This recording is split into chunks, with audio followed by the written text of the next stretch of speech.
Outside of the city of Jessup, Georgia, near the community of Hortense in the late 1970s, we await the arrival of the original auto train early in the morning. It's now more popular than ever at this point in time. The train is unique as passengers can take their cars with them in special auto racks on the end of the train, while they relax in luxury aboard the train's specially converted passenger cars.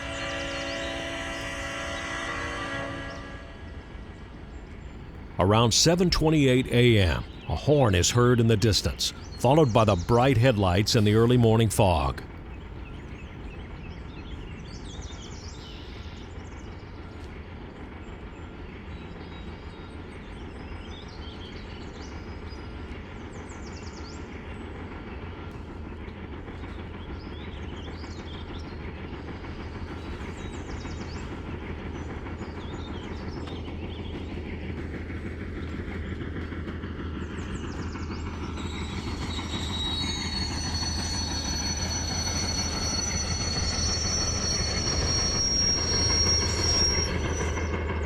The southbound number 3 auto train makes an emergency stop after a kicker is discovered when the engineer made a reduction to the brakes. Field dispatch, we've come to a standstill on the main outside of Jessup. Seems to be a kicker that occurred when I went to reduce the brakes. Are there any oncoming freights? Auto train number 3, there's a high priority freight coming your way. It was waiting for you, but I can't delay it any longer. Once you get your kicker sorted, I'm gonna have to sideline you at Hortense to wait for it. Roger that. All the rings are setting at Hortense.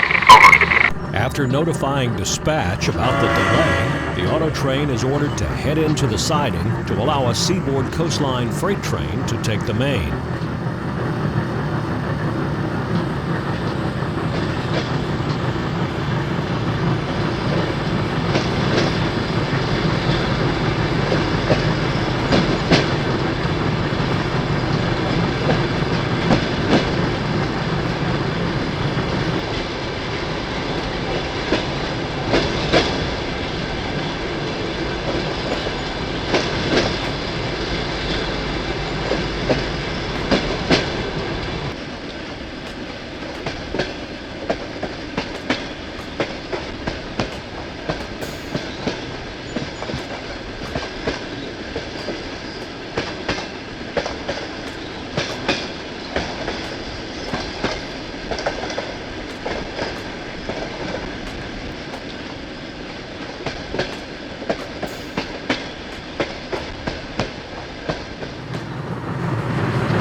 Soon after, the freight train arrives.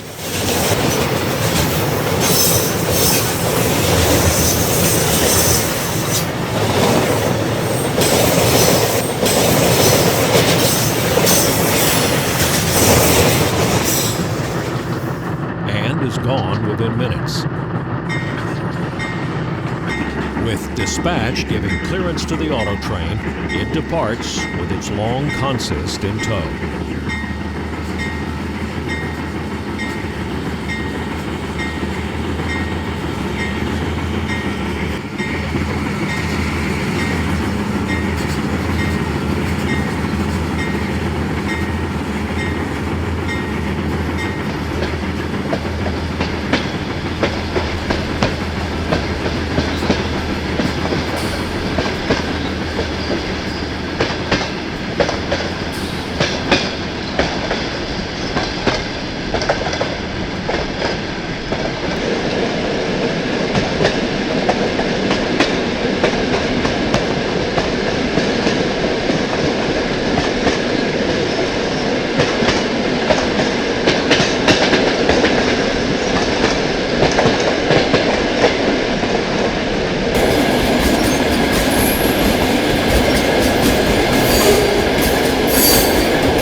It's the early 1970s. You're a minimum wage worker in Virginia with a family of 2. You promised your kids a trip to the newly opened Walt Disney World for the holiday season. You pack your bags, load the car, and then you're on your way. However, gas prices are 36 cents a gallon. Traffic is terrible at this time of year, and you only have enough money for a hotel in Florida, along with a trip to Disney World. You don't want to go through that congestion, but what can you do? Suddenly, as you reach Lorton, you see a sign of hope. Literally. A gigantic sign high above the road with the words Auto Train on it. But what could it be? You drive up to the terminal, just a bunch of tents and prefab buildings, not very appealing. An attendee dressed in yellow and purple is nearby, and you ask what this train terminal is all about. Well, sir, this is the Auto Train. The Auto Train is a new service we offer for motorists going to Florida. You travel aboard the train in complete luxury, and you can even take your car with you. So, with that being said, welcome to the Auto Train. You'll never drive all the way again. The Auto Train. Such an interesting concept. Taking your car with you so you don't have to deal with the congestion of traffic and the expensive gas prices. You just load your car onto the train, and in a mere 15 hours, you're less than 30 miles from Walt Disney World. Just like that. But how did the concept of the Auto Train come to be? What did the train consist of? Who was behind the concept? Where did the Auto Train go? Can I take the Auto Train? These questions and more will be answered in Auto Train, the Ferry of the Rails. Our story begins in 1965, when rail service in the United States was dying. Passenger trains were being canceled, track conditions were terrible, and ridership declined. The era of the train was seemingly over, and the era of automobiles and airline travel took over. It seemed there was no hope for the dying railroads. However, Congress pulled a surprising move. It organized a $3 million research effort to determine if railroad auto ferry service would be successful in the United States, just as it had been in Europe.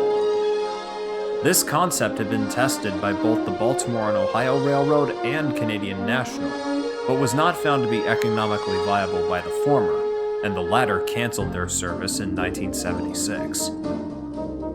Surprisingly, the verdict of this research found that yes, a railroad auto ferry service would indeed be profitable.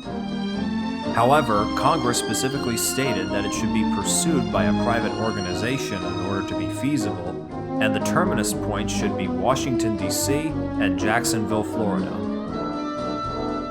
Enter Eugene K. Garfield, a lawyer with such titles as Assistant to the White House Chief of Staff and Assistant to the First United States Secretary of Transportation, among other notable titles. Learning of Congress's research into a railroad auto ferry service during his tenure in 1969, he began looking into the possibility of a connection between two of America's greatest destinations, Washington, D.C. and Orlando, Florida. To accomplish this, he and several investors talked to the officials of the Seaboard Coastline and the Richmond, Fredericksburg, and Potomac Railroad about obtaining trackage rights on which to run this new auto ferry service. After long and hard negotiations, both railroads agreed. Following further talks with the ICC about obtaining operating certificates, the newly formed Auto Train Corporation went public on the New York Stock Exchange with 700,000 shares on July 15, 1971. Bingo! Step 1 was complete. Now on to Step 2. Obtain some locomotives and rolling stock. But where to find them? May 1st, 1971. The National Railroad Passenger Corporation, otherwise known as Amtrak, is formed, taking over almost all of the nation's passenger train services. With that came an abundance of surplus passenger equipment. Amtrak obtained most of the nation's railroad passenger rolling stock. However, after inspecting all 3,000 or so cars, it was deemed only 1,200 were railworthy for Amtrak. This was due in part to the poor maintenance of these passenger cars, which were as neglected as the rails they ran on. However, one man's trash is another man's treasure, and Mr. Garfield knew this. Following the creation of Amtrak, while they were still deciding which passenger cars to operate, there were still plenty of cars to choose from, most in relatively decent condition. After raising enough money to buy equipment, Garfield found a collection of numerous passenger cars, with heritages tracing back to the Atchison, Topeka, and Santa Fe, Union Pacific, Wabash, Western Pacific, Chesapeake and Ohio, and Seaboard Coastline, among others. They did need some refurbishing though, as was evident with the condition they were in. This did allow complete interior renovations to be carried out, to make the train more into Garfield's image. When all was said and done, he had one of the most unique trains on wheels, with many cars of many configurations. These included nightclubs, buffet cars, movie theaters, sleepers with bedrooms that could fit up to 5 people, a play area for kids, crew compartments, and many more. If you wanted to attract passengers, you had to go all out. So was the guys Autotrain had. Now that they had their passenger cars, next on the agenda was to obtain some auto carriers so passengers could actually take their car with them. Thankfully, a solution presented itself in the most convenient way possible.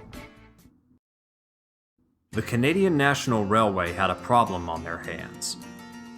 They had an abundance of 57-foot auto racks from their cargo rail and Auto With You services, along with aging 75-foot auto racks used in freight service.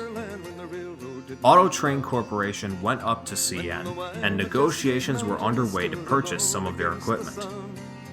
A deal was made, and while it was deemed the 57-foot auto racks would be too short for the operation, they purchased 2 of them, along with 68 of the 75-foot auto racks, making a total of 70 auto rack cars for the service. The last order of business was to get some locomotives to pull the train. That answer lay with General Electric, where, surprisingly, out of all the locomotives they could have bought, they bought 6 U-36B type locomotives. Built to Seaboard Coastline specs in November of 1971, with the number series 4000 to 4004, the U-36B was a locomotive built from January 1969 to December 1974.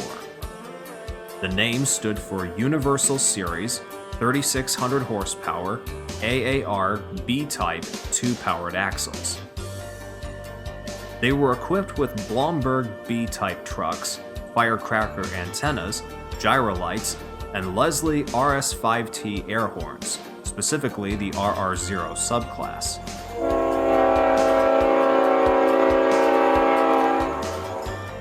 Since the U-36Bs were freight engines and not equipped to handle the steam-heated equipment, the Autotrain Corporation bought 3 ex-Santa Fe Baggage Express cars and an ex-Western Pacific California Zephyr baggage car, all converted to steam heaters. At last, the train was complete, and after hastily clearing a section of forest in Lorton, Virginia, and building a temporary terminal, Autotrain was ready for its first day of operation.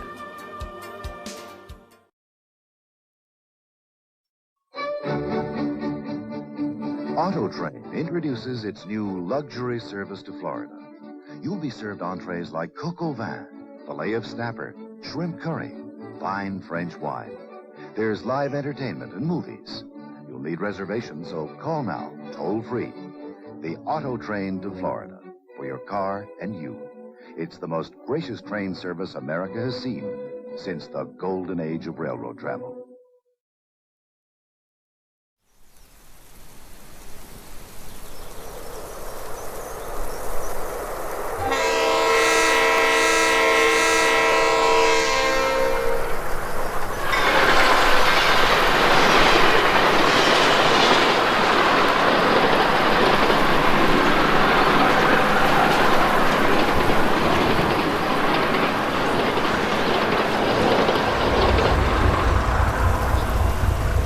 December 6th, 1971. The grand opening. The terminal has finished its temporary construction, full of tents and prefab buildings. Gravel, clay, and building supplies are everywhere. Waiting in the station is the auto train itself. The train, in all of its glory, is a mixture of purple, red, and white painted locomotives, freshly painted auto racks, and a varied mix of passenger cars, some in complete auto train drab, and some with unfinished paintwork, a total of 12 cars. The young female hostesses dressed in purple with red and yellow stripes greet you on board the train, telling you to relax and explore the train all the way up to Florida. The cars are loaded up, the auto rack doors close with a loud bang. With the consist coupled up and all the passengers loaded, the locomotive lets out 2 long blasts of its horn.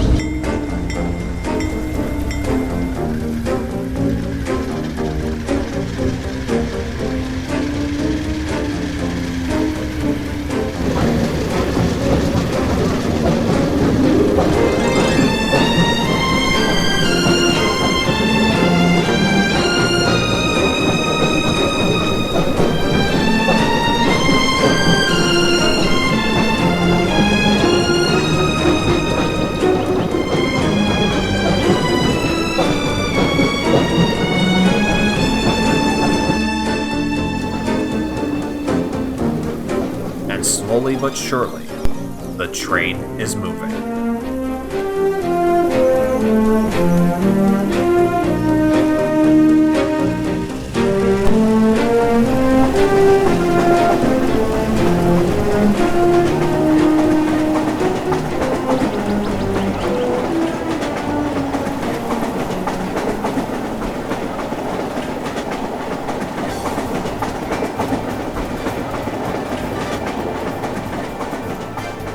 While they rode, people in the coaches could head up to the dome car and enjoy the view all the way to Florida. As the sun began to set, the riders could then make their way into the buffet cars to have dinner or have fun in the nightclub. As the name implies, the buffet car was where passengers could select what they wanted from a line of food, and their options were abundant. Of course, there were also dining cars with traditional menus if you wanted specialty food items, such as chicken nikoi or carrots vichy. When patrons were done eating, they were given a special treat, unlike any other train they have or will ever take. The dining cars were equipped with special televisions that would play movies right after the passengers ate their meals. Tonight, The Odd Couple is playing. This was quite a surprise, certainly unheard of in rail travel.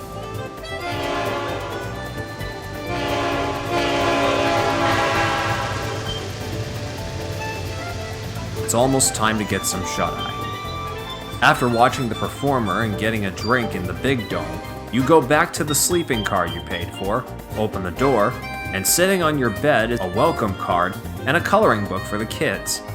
How considerate of them. When you wake the next day, you look out the window, and you're in Georgia, just one state away.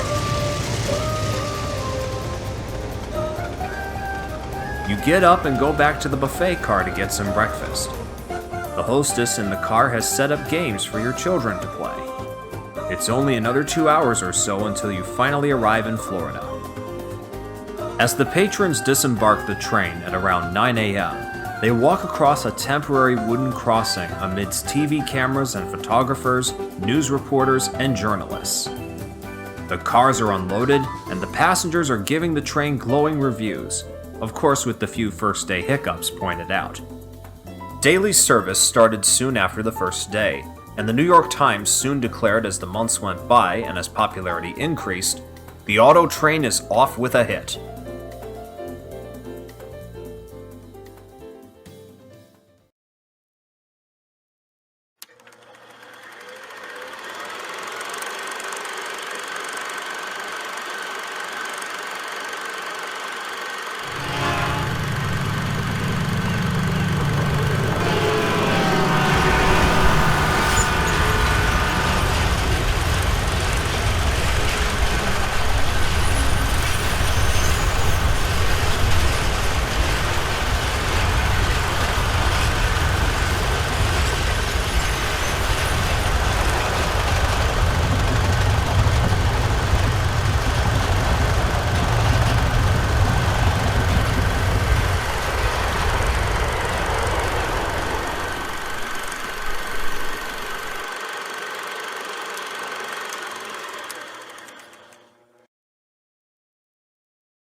Florida, Florida, here we all come to sample your orange juice and sit in your sun.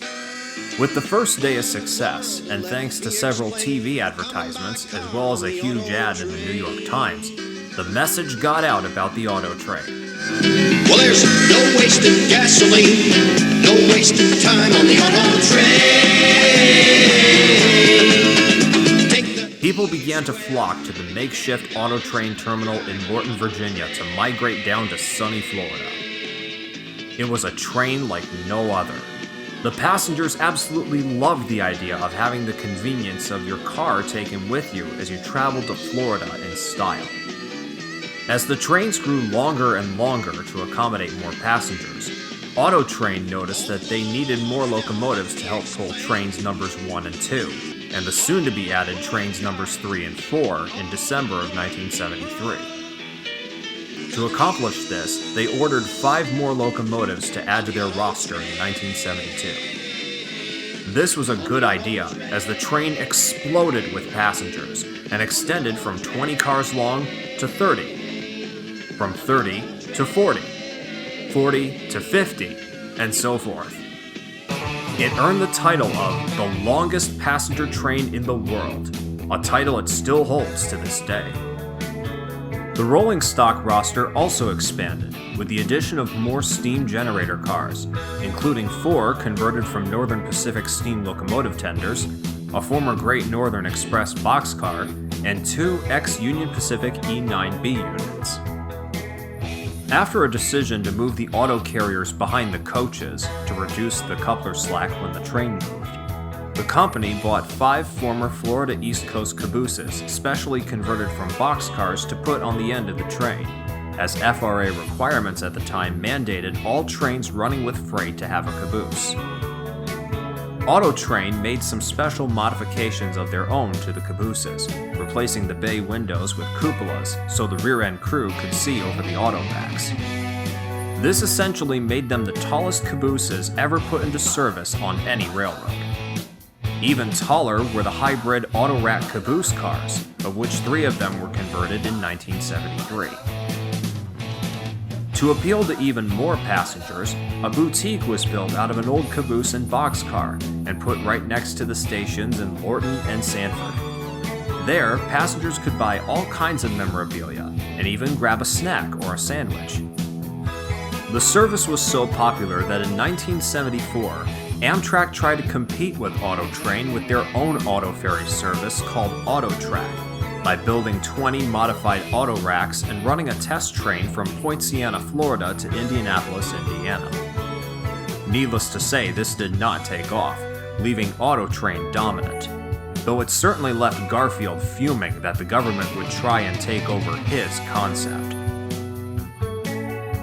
The critics and passengers alike riding the train continued to give the service positive reviews, once again citing the train to be like no other.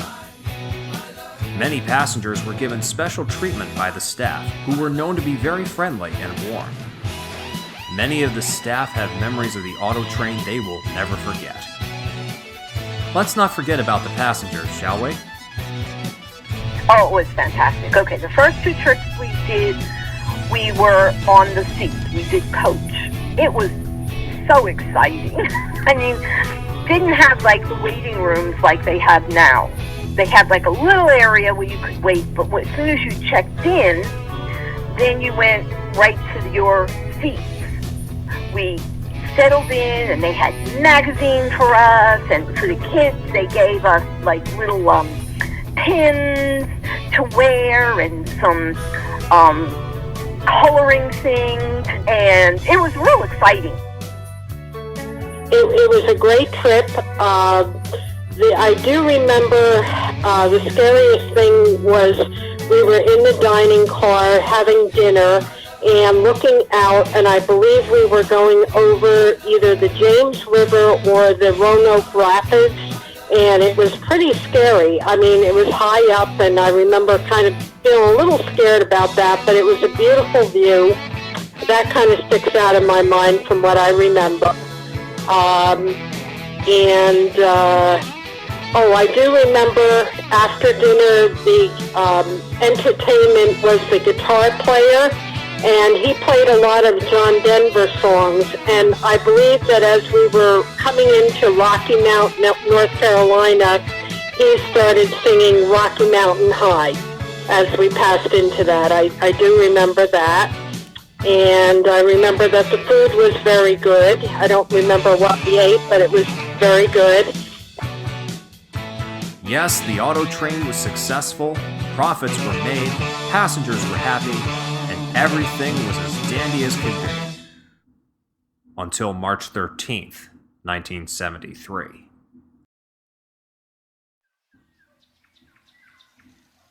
The forest was silent early that morning in Hortense, Georgia. The time was 7:19 a.m.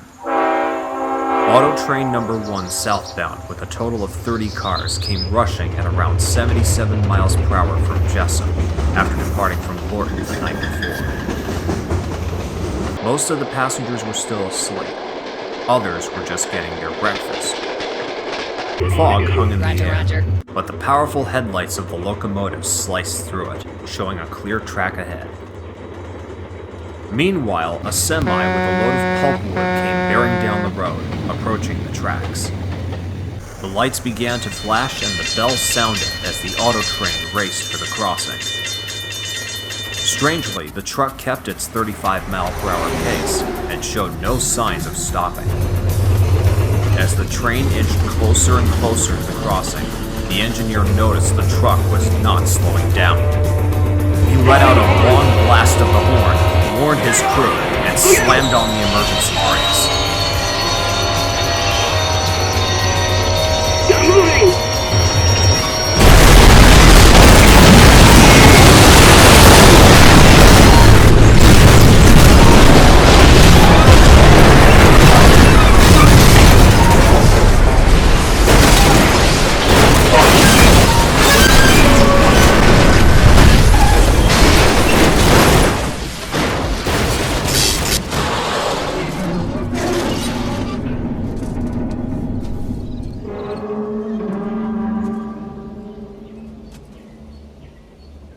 The force of the collision knocked the two locomotives off the rails, destroyed the semi, and knocked its load of logs onto and under the rails and the train. When the carnage finally stopped, all but 3 cars of the train were wrecked. 88 passengers and 5 crew members were injured, but no one on the train was seriously hurt. The truck driver, however, was killed on impact. Jimmy Zinker, a nearby witness to the crash, recalled, "The horns sounded again as they approached Georgia 32, and as the final long burst was sounding, I thought the whole world had exploded. I'll never forget the sound. It seemed to last for minutes, but only lasted about 15 seconds. The ground was literally shaking under my feet, and I was about 2 miles away. The last sound I heard was a long, high-pitched groan that I believe to this day was a rail bending." It was later found in the official FRA accident report that the auto train was not at fault, and the accident was solely the fault of the truck driver, who was not properly trained and did not have the proper licenses to drive a commercial truck. However, the damage was done. The wreck proved damaging to the auto train, losing several auto racks and 2 locomotives, along with damages to the passenger cars themselves. It also revealed a scary fact. The company, while not in this particular case, was shown to be easily subject to liabilities if the wreck was their fault. After everything was said and done, Autotrain felt everything would go back to normal. Alas, this was only the beginning of several downturns for the Autotrain Corporation.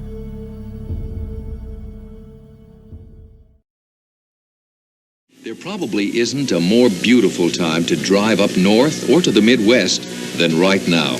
And there's a luxurious way to have your car up there with you, but not have to drive. It's Autotrain. Here's how it works.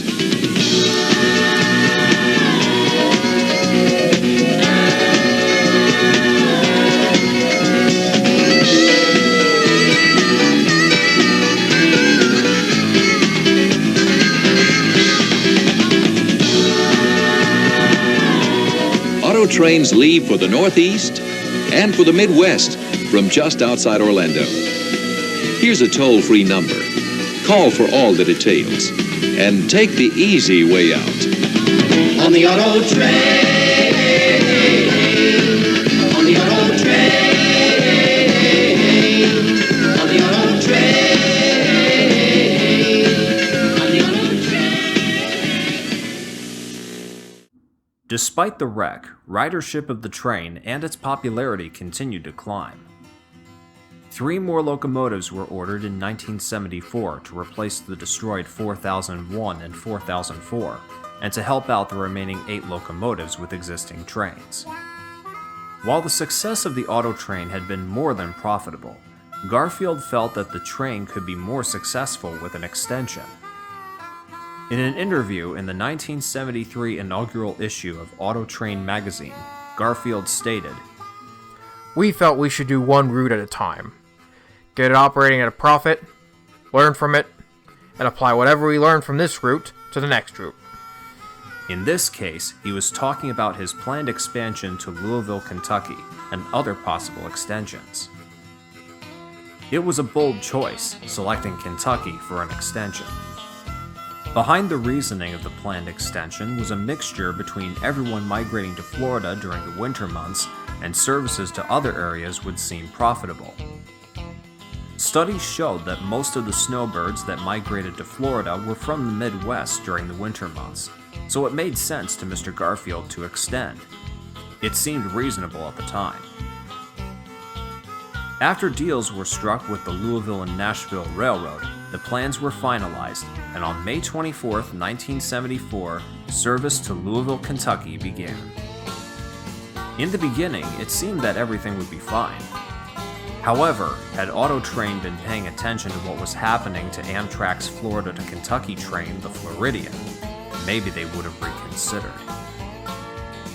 As it turns out, not very many people were willing to take the Auto Train from Florida to Kentucky, which led to many trains being mostly empty. At some points in the service, there were more crew than passengers. The route was inconveniently longer and more time-consuming than driving by car on I-75. Track conditions were terrible, so slow orders were enacted, meaning the train had to go much, much slower than the maximum speed limit, and trains were often late due to this reason as well. On rare occasions, auto-rack cars bound for Lorton would get mixed onto the train bound for Louisville and vice versa, creating confusion and many pissed-off passengers. Nevertheless, Auto Train still sought to make a profit from this service. In 1976, Auto Train and Amtrak ran a combined service, with Auto Train providing their equipment and coupling their trains together for the rest of the run after the SDP-40Fs or F-40PHs were cut off. However, as mentioned earlier, life for Amtrak's Floridian did not bode well with Auto Train, and soon both companies were citing losses in revenue. "On to Denver," Garfield would always say, as he always expected his trains to be profitable and ambitious.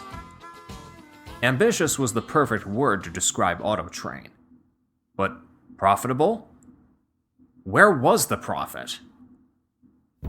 In 1977, Amtrak and Auto Train ceased combined services, and 2 years later, Amtrak would cancel the Floridian altogether, due to the fact the service was unreliable, conditions were too harsh, and they used Auto Train Station, which was farther away from its original station, closer to the downtown business district and the airport. Auto Train, finally realizing the terrible mistake they made, was soon to follow, canceling the Louisville run in September 1977. But by this time, the company had fallen into debt, and from here on out, things would only get worse.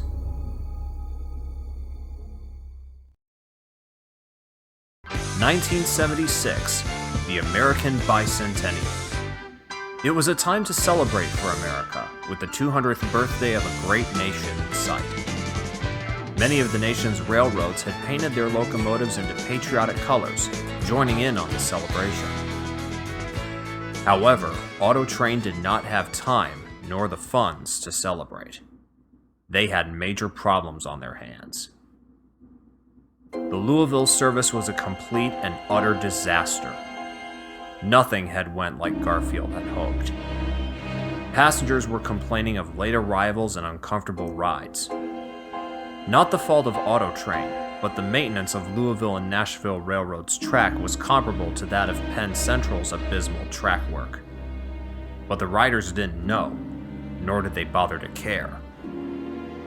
On top of that, to anticipate the service, Autotrain tried to order 4 more locomotives, but due to lack of revenue and funds from the failed extension, they were never delivered. They sat at General Electric's Erie, Pennsylvania plant until they were picked up by the newly formed Conrail in 1976. Another problem that Autotrain faced were rising crew costs. Autotrain relied heavily on their host railroad's crews to be supplied to them on their runs. A total of 5 crews had to be switched out, which meant more people to pay. In the 1975 annual report, Autotrain cited $70,000 lost compared to a $17.4 million profit.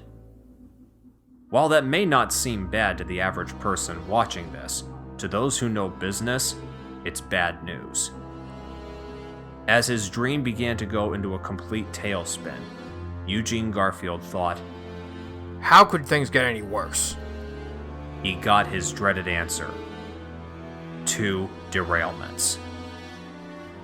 The first was on March 7th, when a wheel cracked in half and came apart across Quantico Creek, causing the steam generator car and 14 auto carriers to derail, most of them finding their way into the creek itself. Garfield himself was personally on the train and witnessed the entire incident firsthand. The second wreck happened on May 5th, not even 2 months after the first wreck, when, ironically, another cracked wheel caused the train to derail in Jarrett, Virginia, damaging many automobiles and auto carriers. The National Transportation Safety Board recommended that Autotrain Corporation immediately arrange to have all wheels of the auto carrying cars inspected in accordance with procedures approved from the FRA to determine wheel cracking as found in these 2 derailments. Deferred maintenance, to sum it up. This meant that Autotrain had to inspect every single one of their remaining 60 or so auto racks they had in service. This was as costly as it sounded, withdrawing the very thing that made Autotrain the Autotrain for repairs. To help with this issue, Autotrain was able to order 20 brand new tri-level auto racks from Southern Iron and Equipment Company, not only to take the place of auto racks that were under repairs, but to also help with the growing list of passengers riding the train. One thing that was evident about the Autotrain was its ever-increasing popularity. While most railroads lost money in the passenger business due to a decline in ridership, the Autotrain's Lorton to Sanford service proved to be one of the most popular passenger trains in the nation. No train was ever empty. It was this fact alone that made Mr. Garfield hope it would pull him out of debt. But even the normal service was plagued with problems. One such example was the call-ahead reservations many passengers placed. They overbooked the trains, and many passengers could not even board. They would have driven all the way to the terminal for nothing. Garfield's dream was crumbling, falling apart faster than he could put it back together. And he would never catch a break.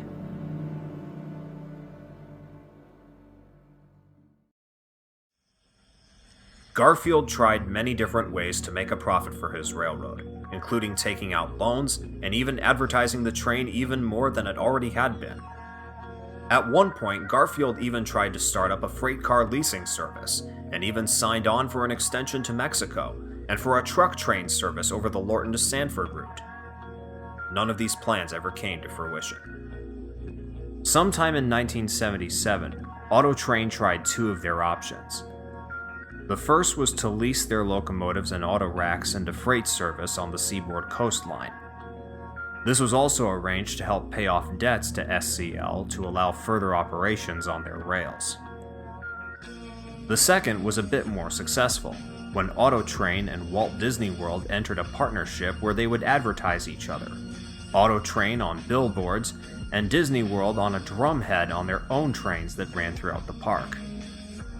Auto Train even had locomotive 4009 painted with a smiley face and a bow tie on the nose and pilot to promote Disney World. But no advertising in the world could have helped Auto Train recoup the losses it experienced.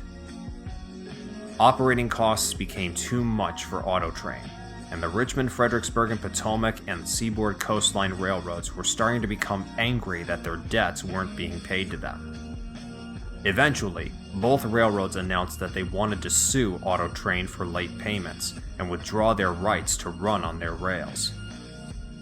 These plans fell through, thankfully, and Auto Train continued to run. However, when many of the crew members and hostesses' paychecks began to bounce, they became angry, especially when it was found that the upper management was still getting their hefty pay. Mr. Garfield faced backlash for his luxurious lifestyle, which included his private rail car that housed 2 crew members and his own private limo driver. To try and combat this, he continued to take out many loans to try and give his employees their paychecks, and to pay off debts to try and have successful earnings again. But when Garfield almost took out a loan for $3.2 million from a fraud business known as British Bank Corporation, it was evident that Auto Train was floundering, and there was no way it could be salvaged.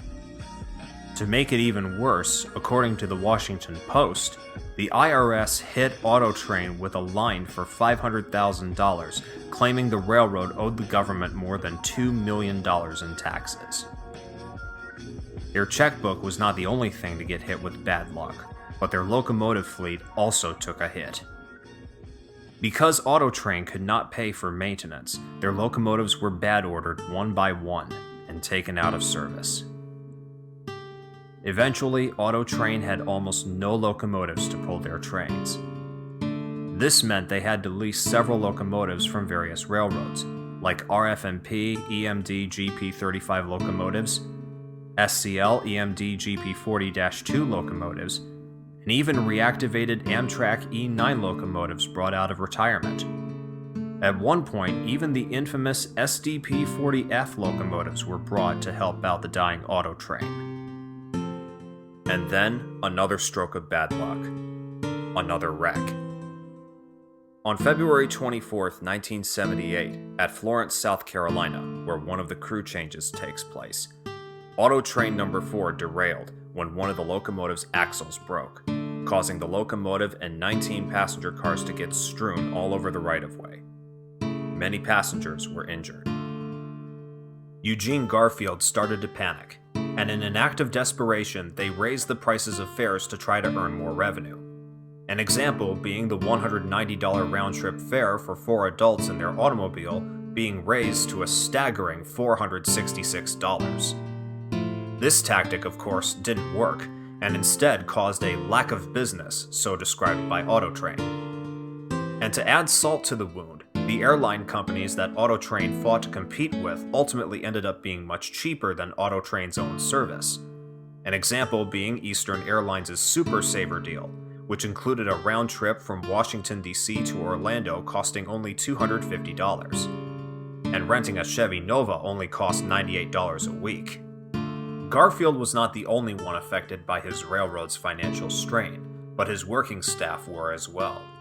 In the words of Auto Train expert Todd Brown, it is difficult to explain the effects of traveling on the train for them in the middle of bankruptcy. They, the hostesses, were not receiving paychecks. Their insurance was canceled. They didn't know if the train they were on would be leaving to take them home. There was no chemical agent available for the chemical toilet. One of the hostesses brought cans of lemonade concentrate and put them into the toilets to give the water a reassuring tint. One of the mechanics saw one of the hostesses putting chlorine tablets into the water to kill the stench of the waste. He yelled at her, "Don't do that, you're going to wreck the pipes!" And she replied, "What the hell does it matter? The train is going down the drain anyways." The situation got so out of hand, both in the financial and operational fields, that Garfield was forced to resign by the federal bankruptcy courts, leaving him devastated.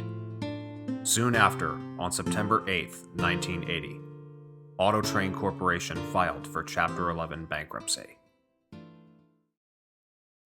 We will definitely keep operating. Our trains will continue to run. It was a long, hard struggle to make it work, Garfield said in an interview. We came damn close. After Auto Train filed for reorganization, its days were numbered. Leases caught up to Auto Train, and repossession was imminent.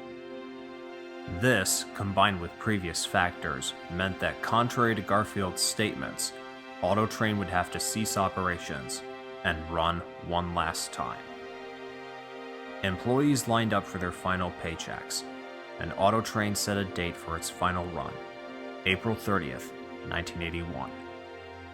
Sick of Auto Train's lack of payments to run on their rails, both the RF&P and SCL agreed that the train would cease operations, which made them more than happy.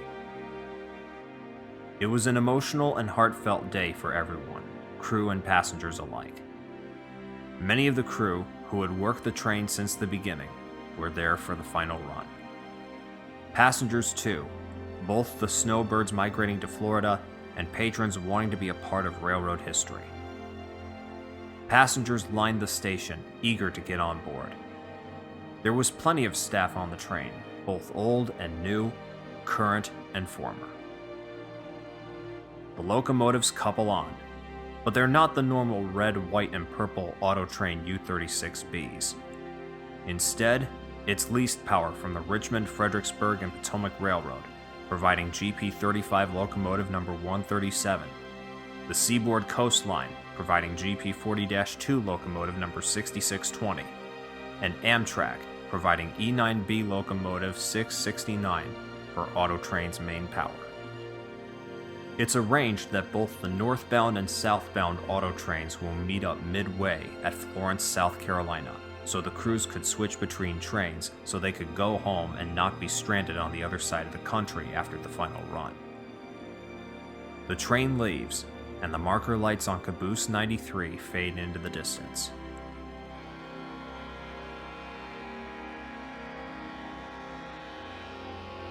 On board the train, everyone talks.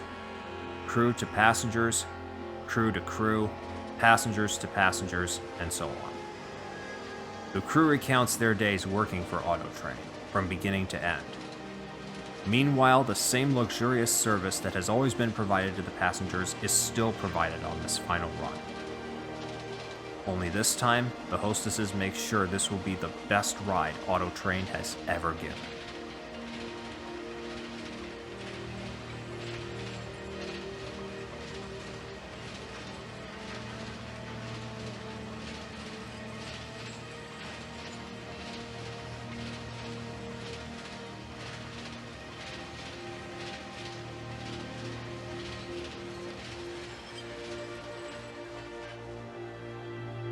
Late in the evening in Florence, the southbound number 3 Auto Train stopped. This was it. Time for the crew exchange. The northbound Auto Train's headlights shone brightly in the night, pulling right beside Auto Train number 3. While exchanging trains, the crew couldn't help but converse with each other. Many of them had become friends in the decade Auto Train ran, and they realized that they would most likely never see each other again. In an era before email and the internet, this would be most people's last time ever seeing each other face to face.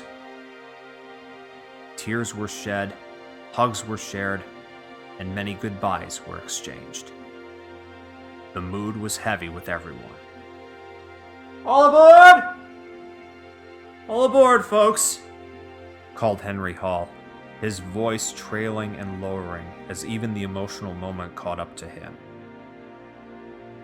After everyone got back on board their respective trains, Auto Trains numbers 3 and 4 sounded their horns, and both departed one after the other, fading into the night. It would only be a few hours until both trains arrived at their destinations.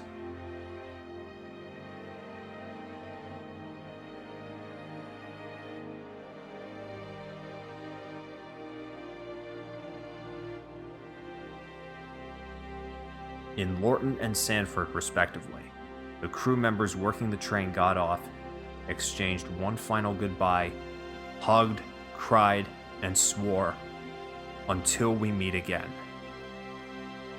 After everyone left, the gates closed in Lorton and Sanford with one final creak.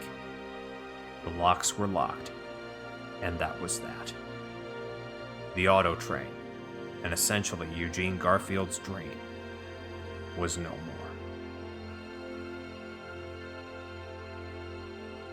After the final run, everything lay dormant. The trains gathered dust, the track began to rust, and nature slowly reclaimed what had been taken from it 10 years earlier. Many auto racks sat idle on the sidings in Lorton, while many passenger cars were stuck in Sanford.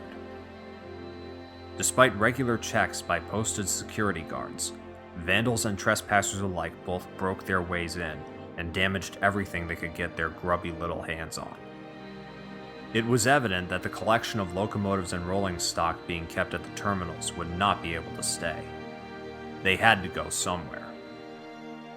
The remaining U-36B locomotives auto train rostered were repossessed and taken to the Chicago and Northwestern yards in Olwine, Iowa.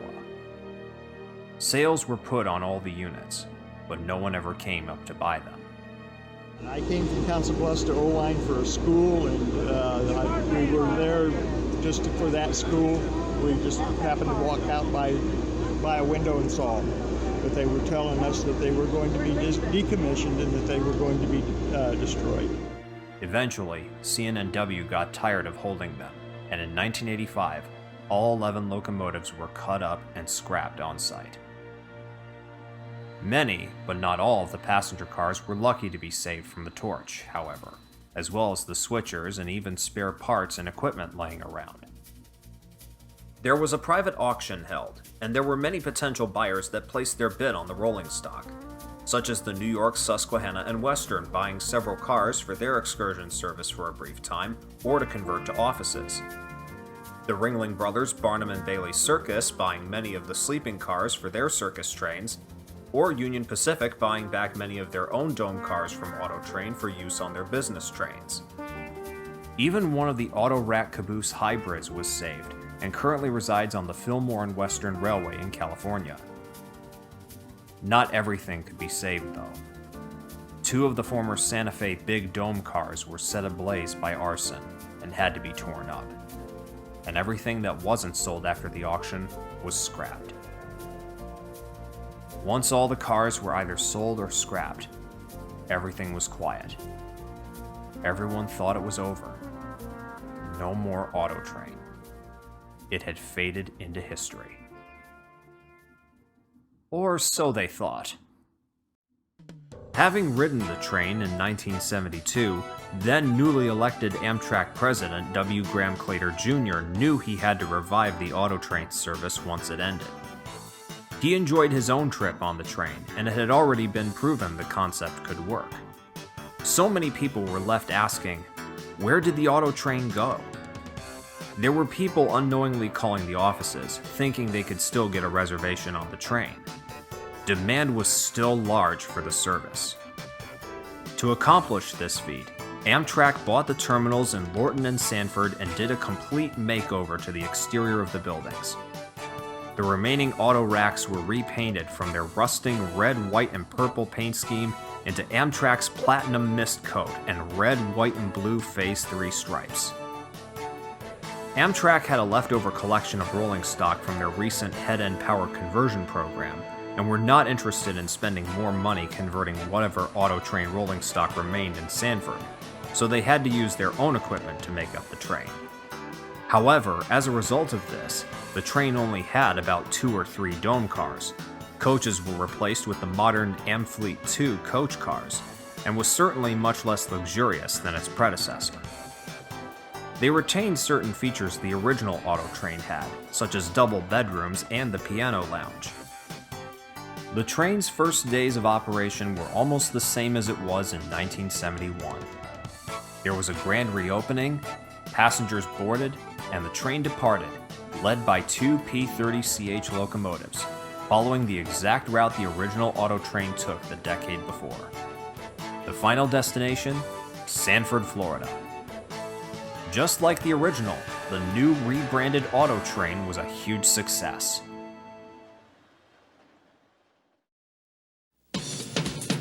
There are two things you'll save when you take Amtrak's Auto Train to Florida. Some wonderful memories and about 900 miles of driving. For reservations and your free Auto Train trip brochure, call 1-800-USA-RAIL or your travel agent. The train would see almost no change in the first decade of its new service. A few cars would be replaced, such as an ex-Milwaukee Road Superdome taking the place of an ex-Pennsylvania Railroad lounge car. The P-30CHs would be replaced with two F-40PHs and a GP-40 sandwiched in the middle, which then gave way to the new General Electric P-40DC.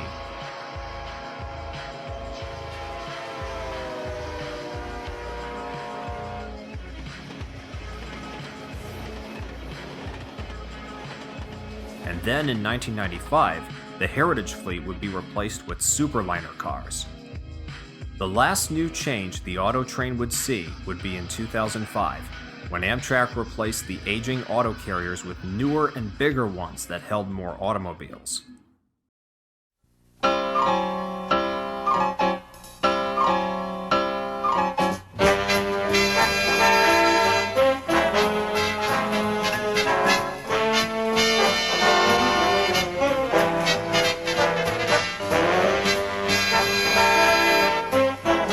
Easiest way to take you and your car to Florida. Take the A-Train, Amtrak's Auto Train. Or would you rather drive the 900 miles? The auto train continues to be one of Amtrak's most popular trains, earning $73,586,135 in revenue and a ridership of 228,943 passengers during the fiscal year of 2019. While it is a far cry from the original, Amtrak continues to serve the name and the train well, as it continues to roll on into a special part of United States railroading history. All aboard, America, all aboard, Amtrak. The auto train, despite being a concept that failed under its private owner, found new peace under the government-owned Amtrak. While the original no longer exists, its spirit and memories are kept alive in more ways than one. Many of the former crew members still love to share their stories working for the auto train. There was even a reunion in 2016. Books about the auto train also exist, the most notable being aptly named Auto Train by Doug Riddell, a former Seaboard Coastline engineer and a member of the Richmond, Fredericksburg, and Potomac Historical Society. The book contains many historical facts, photos, and even stories from many people who worked and rode the train. Many of the auto train's equipment roster still survives, although none of them are in the red, white, and purple livery anymore. Instead, they've made their way into the hands of various private owners and railroads and painted into their own paint schemes. They've also made it from working their normal route to working all over the country. A lot of the memorabilia produced by Auto Train still survives as well. Brochures, magazines, matchbooks, playing cards, even the hostess dolls sold on the onboard boutique. The Auto Train once appeared on TV. In 1977, the writers of the hit NBC show Saturday Night Live rode the train, and they found the experience to be a pleasurable one. They were especially impressed with the Dome nightclub car piano and the singers aboard the auto train, which gave them inspiration for a skit with famous actor Bill Murray entitled Nick Rails, Lounge Singer on the Auto Train. I'm your host, Nick Rails, and I'll be the entertainment, like it or lump it, all the way to Orlando. People all over the world, get your car, drive it on to the auto train. The next stop that we make will be Florida. You know, when we get down there, you really have to watch the unloading of the cars because the auto train staff is the best. It's really something to see. There also exists many articles on the auto train, particularly in the December 1974 issues of Trains magazine and Model Railroader magazine, where they both briefly discuss the successes, rosters, and history of the auto train. On the topic of models, several have been produced for the auto train. One released in 1974 as a full set produced by Bachmann in HO and N scale, including locomotive number 4000, 2 dome cars, and an auto rack. Another model was produced by Athearn Trains, which sold number 4000 in HO as well. Much later down the line, other manufacturers began to pick up on producing products for the auto train, such as MTH and Lionel in O scale, Atlas coming out with their own model of the U36B for their highly detailed Master line, Walthers producing an auto rack in HO scale, and Microtrains producing a 4-car set in Z scale. Several people have even taken modeling the auto train to another level, some modeling the entire train in N scale, HO scale, and even O scale. Model Railroader magazine has their own full setup of the auto train, a 30-car consist depicting the train circa 1974. But the most important legacy of them all are the stories and vivid memories of the auto train, from those who worked and rode on the train. Nothing will ever beat the experience many people had, riding that red, white, and purple streak from the northeast to the southeast, and for a brief time, the Midwest. While you can argue that auto train caused its own downfall, it's safe to say that it laid the groundwork for one of the most unique and popular trains to ever run on American rails.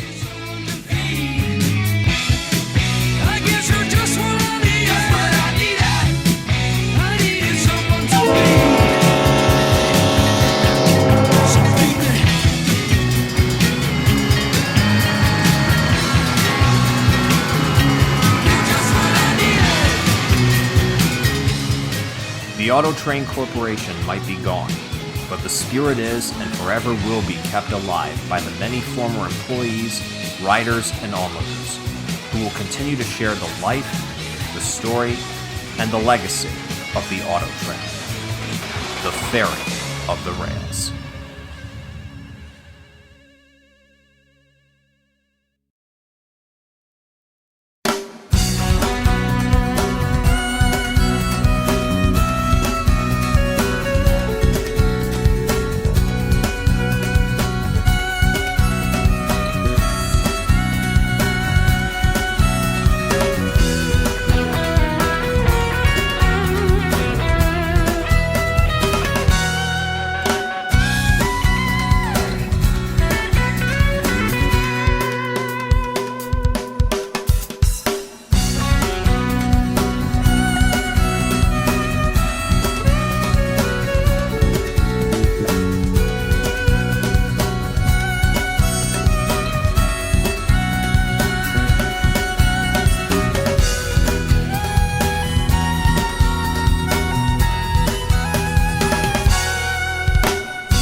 running out of. And sometimes you run out of food, at least one type of food, but overbookings, trying to pacify the passengers. We had people die on the train. I remember once we had a passenger die, and I was asleep in one of the crew cars with a bunch of other employees, and somebody knocks on the door. They lean over and open the door, and I'm laying in a bunk bed. Say, "Hey, Perry, somebody just died in AT-11. But don't worry, we're going to take them off in Florence, and his wife wants to continue on the trip to Sanford." I'm like, huh? It was like 2 or 3 in the morning thinking, what's going on? And apparently it was true. She wanted to continue. She was an older person, wanted to continue on to Florida, and she would just get the body later on. Oh, my God.